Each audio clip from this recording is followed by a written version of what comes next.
പിതാവിൻ്റെയും പുത്രൻ്റെയും പരിശുദ്ധാത്മാവിൻ്റെയും നാമത്തിൽ ആമേൻ. നമുക്ക് പ്രാർത്ഥിക്കാം.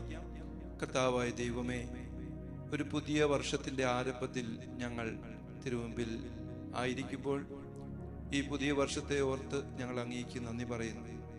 കർത്താവായ ഈശോയെ, 2025 കടന്നുപോയി. ഒരുപാട് അനുഭവങ്ങളുടെ ദൈവാനുഗ്രഹത്തിൻ്റെ ഒരു വർഷം.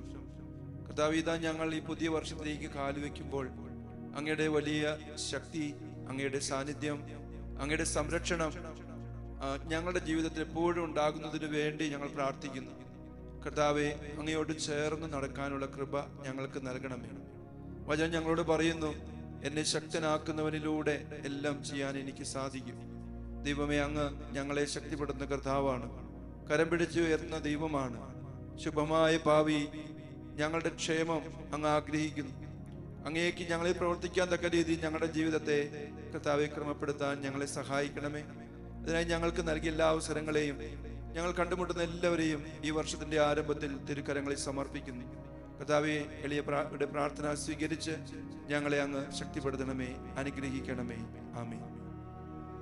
ഈശോയിൽ സ്നേഹമുള്ളവരെ, ആദ്യമായി തന്നെ ഈ പുതുവത്സരത്തിന്റെ ആശംസകൾ ഏറ്റവും പ്രാർത്ഥനാപൂർവം നിങ്ങൾ എല്ലാവർക്കും നേരുകയാണ്.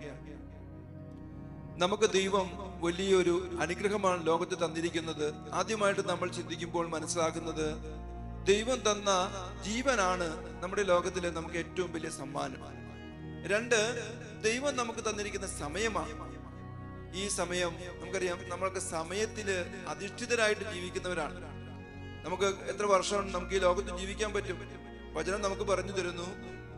സങ്കീർത്തന പുസ്തകത്തിന്റെ 90-ാം അധ്യായം അതിന്റെ 10-ാമത്തെയും 12-ാമത്തെയും വാക്യങ്ങൾ വായിക്കുമ്പോൾ മനസ്സിലാവും, കർത്താവേ, ഞങ്ങളുടെ ആയുസ്സിന്റെ ദൈർഘ്യം ഞങ്ങളെ പഠിപ്പിക്കണമേ. അവിടെ ഇങ്ങനെ വായിക്കുന്നുണ്ട്, എന്റെ ആയുസ്, ഞങ്ങളുടെ ആയുസ് 70 വർഷമാണ്, ഏറിയാൽ 80 വർഷം.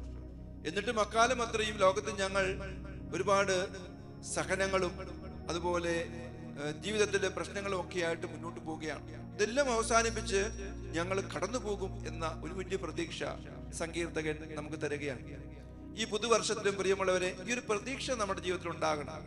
ഈ പുതിയ വർഷത്തിന്റെ ആരംഭത്തിൽ നമ്മൾ ഒരുപാട് തീരുമാനങ്ങളൊക്കെ നമ്മൾ എടുക്കുന്നുണ്ട്. ഈ വർഷത്തിൽ നമ്മൾ ഒരുപാട് കാര്യങ്ങളൊക്കെ ചെയ്യാനായിട്ട് തീരുമാനം എടുക്കുകയാണ്. ഒരുപാട് വലിയ പ്ലാൻ നമ്മൾ ചെയ്യാറുണ്ട്. അപ്പോ യഥാർത്ഥത്തിൽ തിരുസഭ നമ്മെ പഠിപ്പിക്കുന്നതൊന്നുമല്ല. ഇന്ന് ഈ ജനുവരി മാസം 1-ാം തീയതി ദൈവമാതാവിന്റെ തിരുനാളാണ്.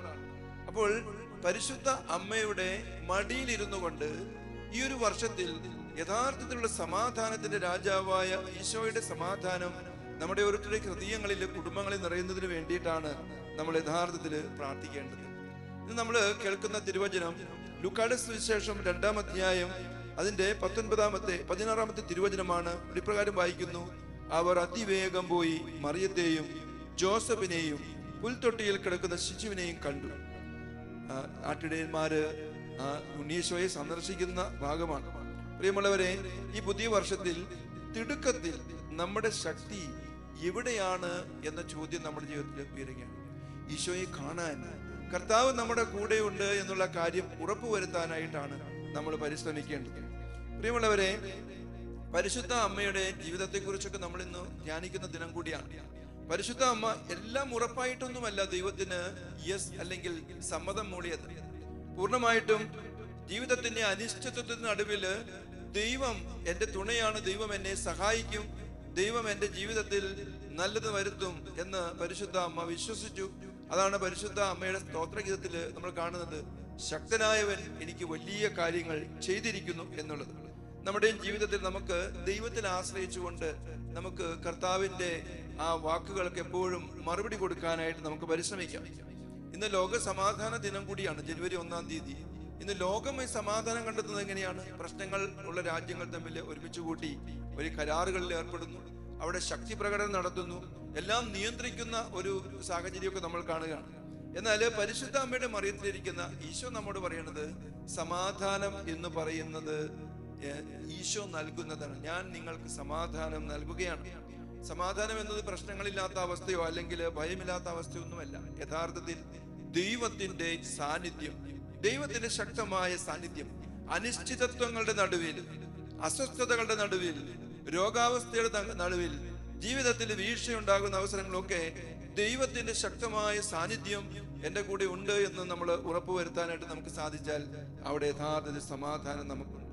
ഇന്ന് തിരുസഭ നമ്മോട് ചോദിക്കുന്ന ചോദ്യമുണ്ട്, ഈ വർഷം എൻ്റെ ജീവിതത്തിന്റെ കേന്ദ്രത്തിൽ ആരാണുള്ളത്? ഈശോയാണോ, എൻ്റെ ദൈവമാണോ എൻ്റെ ജീവിതത്തിൽ കേന്ദ്രമായിട്ടുള്ളത്? ഇന്ന് ദൈവത്തെ വേണ്ടാത്തൊരു ലോകമാണ്. ഉത്തരാധുനികതയെ കുറിച്ച് നമ്മൾ കേട്ടു. അതായത് ദൈവവും വേണ്ട, മനുഷ്യനും വേണ്ടാത്ത ഒരവസ്ഥ. അതുകൊണ്ട് നമ്മുടെ കുടുംബത്തില് സമാധാനം നമുക്ക് ആവശ്യമാണോ? ദൈവത്തെ നമ്മൾ സമാധാന രാജാവായ ഈശോയെ നമുക്ക് കൂടെ കൂട്ടാം. നമുക്കൊരു നിമിഷം പ്രാർത്ഥിക്കാം. കർത്താവേ, പുതിയ വർഷത്തിന്റെ ആരംഭത്തിലായിരിക്കുമ്പോൾ ഞങ്ങളുടെ ഏറ്റവും വലിയ തീരുമാനം ദൈവം ഞങ്ങളുടെ കൂടെ ഉണ്ട് എന്ന ഒരു ഉറപ്പ്. ആ ദൈവത്തെ അന്വേഷിക്കുന്നതാകട്ടെ ഞങ്ങളുടെ എല്ലാ ചിന്തകളിലും, ഞങ്ങളുടെ സംസാരത്തിലും, പ്രവൃത്തിയിലുമെല്ലാം. കർത്താവേ, അങ്ങ് കൂടെ ഉണ്ട് ആകണമെന്ന് ഞങ്ങൾ പ്രാർത്ഥിക്കുന്നു.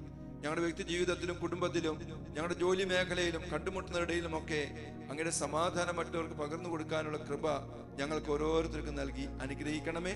എല്ലാവർക്കും ഒരിക്കൽ കൂടി ഈ പുതുവത്സരത്തിന്റെ ആശംസകൾ നേരുന്നു. Happy new year. ദൈവം നിങ്ങളെ അനുഗ്രഹിക്കട്ടെ, ഇപ്പോഴും എപ്പോഴും എന്നേക്കും. ആമേൻ.